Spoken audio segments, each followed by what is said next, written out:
कुरान करीम का 30वां पारा, ये लास्ट पारा है और इस पारे का नाम अम का पारा है। हमने अब से पहले 29 पारे यानी 29 पारे पढ़ लिए हैं। अब हम जो कुरान करीम का लास्ट पारा है उसका पहला पारा तिलावत कर रहे हैं। अऊज़ु बिल्लाहि मिनश शैतानिर रजीम। सूरतुन नबा मक्किया।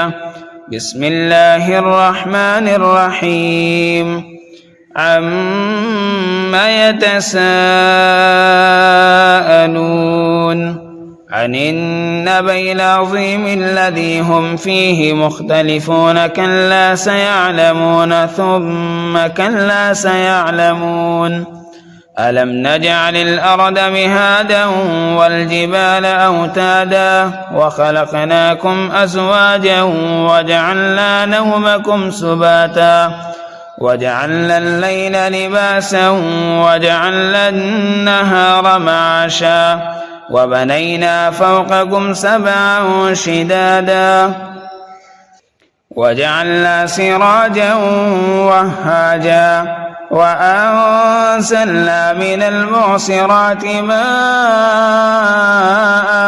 थज्जाजा लिनुख़रिज बिही हब्बन वनबाता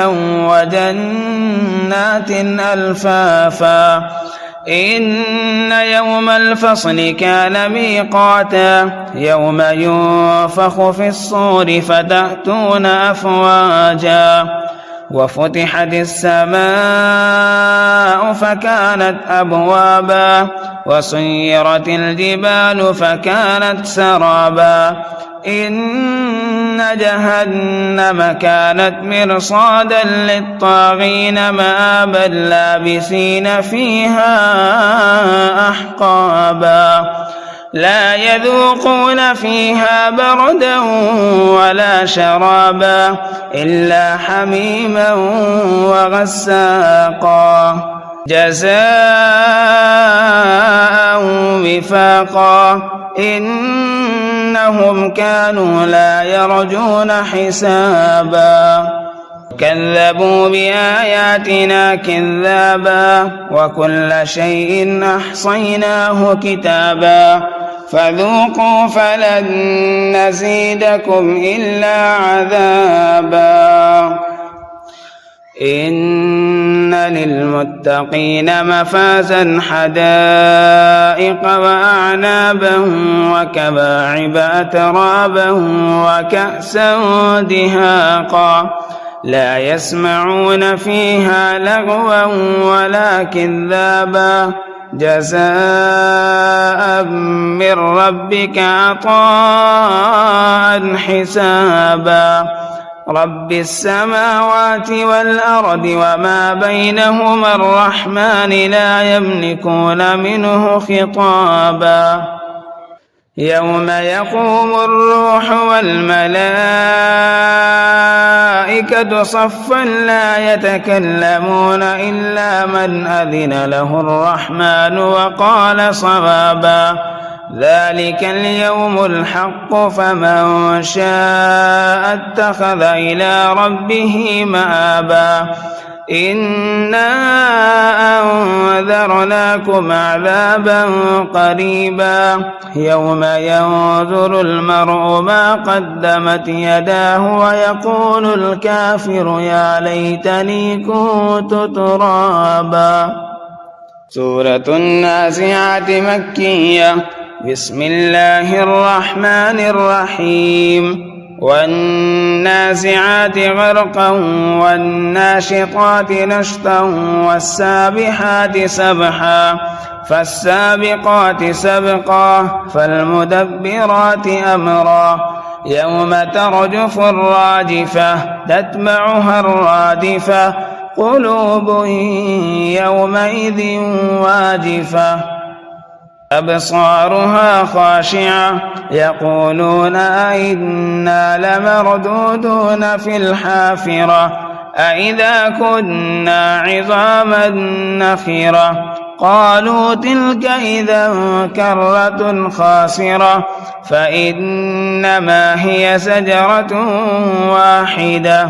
فإذا هم بالساهرة هل أتاك حديث موسى إذ ناداه ربه بالوادي المقدس طوى اذهب إلى فرعون إنه طغى فقل هل لك إلى أن تزكى أهديك إلى ربك فتخشى فأراه الآية الكبرى فكذب وعصى ثم أدبر يسعى فحشر فنادى فقال أنا ربكم الأعلى فأخذه الله نكال الآخرة والأولى إن في ذلك لعبرة لمن يخشى أأنتم أشد خلقا أم السماء بناها رفع سمكها فسواها وأغطش ليلها وأخرج ضحاها والأرض بعد ذلك دحاها أخرج منها ماءها ومرعاها والجبال أرساها متاعا لكم ولأنعامكم فإذا جاءت الطامة الكبرى يوم يتذكر الإنسان ما سعى وبرزت الجحيم لمن يرى فأما من طغى وآثر الحياة الدنيا فإن الجحيم هي المأوى وأما من خاف مقام ربه ونهى النفس عن الهوى فإن الجنة هي المأوى يسألونك عن الساعة أيان مرساها فيما أنت من ذكراها إلى ربك منتهاها إنما أنت منذر من يخشاها كأنهم يوم يرونها لم يلبثوا إلا عشية أو ضحاها. سورة عبس مكية. بسم الله الرحمن الرحيم. عبس وتولى أن جاءه الأعمى وما يدريك لعله يزكى أو يذكر فتنفعه الذكرى أما من استغنى فأنت له تصدى وما عليك ألا يزكى وأما من جاءك يسعى وهو يخشى فأنت عنه تلهى كلا إنها تذكرة فمن شاء ذكره في صحف مكرمة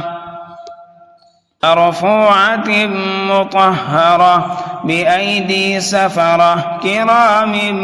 بررة قتل الإنسان ما أكفره من أي شيء خلقه من نطفة خلقه فقدره ثم السبيل يسره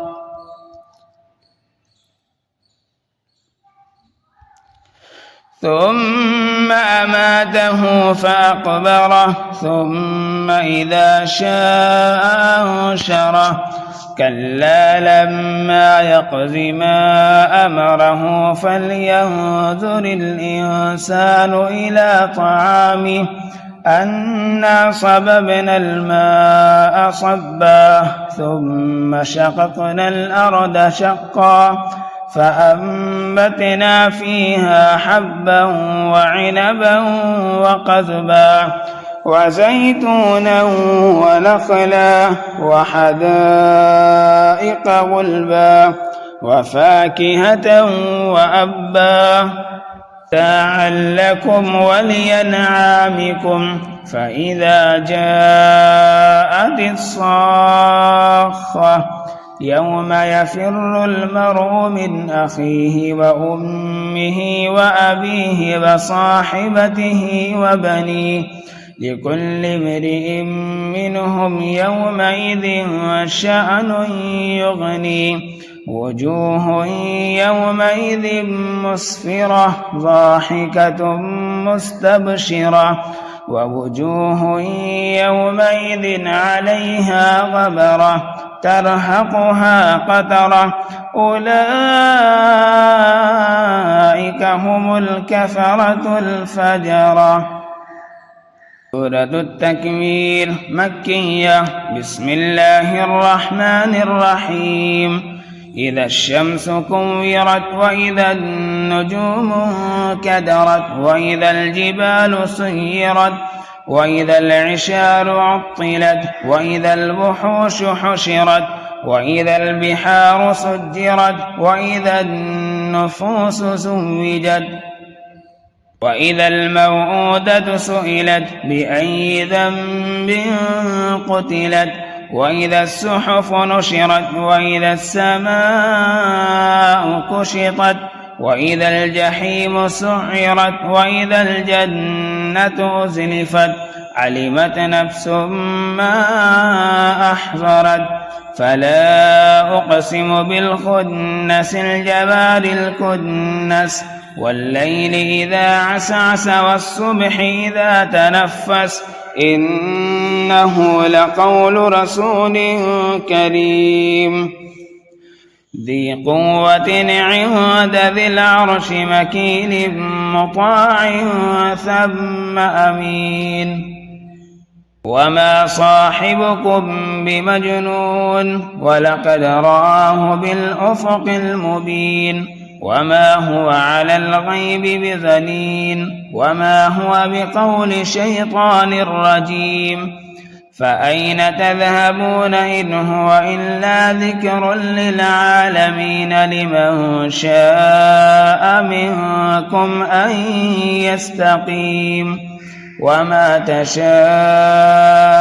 إلا أن يشاء الله رب العالمين. سورة الانفطار مكية. بسم الله الرحمن الرحيم. إذا السماء انفطرت وإذا الكواكب انتثرت وإذا البحار فجرت وإذا القبور بعثرت علمت نفس ما قدمت وأخرت يا أيها الإنسان ما غرك بربك الكريم الذي خلقك فسواك فعدلك في أي صورة ما شاء ركبك كلا بل تكذبون بالدين وإن عليكم لحافظين كراما كاتبين يعلمون ما تفعلون إن الأبرار لفي نعيم وإن الفجار لفي جحيم يصلونها يوم الدين وما هم عنها بغائبين وما أدراك ما يوم الدين ثم ما أدراك ما يوم الدين يوم لا تملك نفس لنفس شيئا والأمر يومئذ لله. صدق الله العظيم.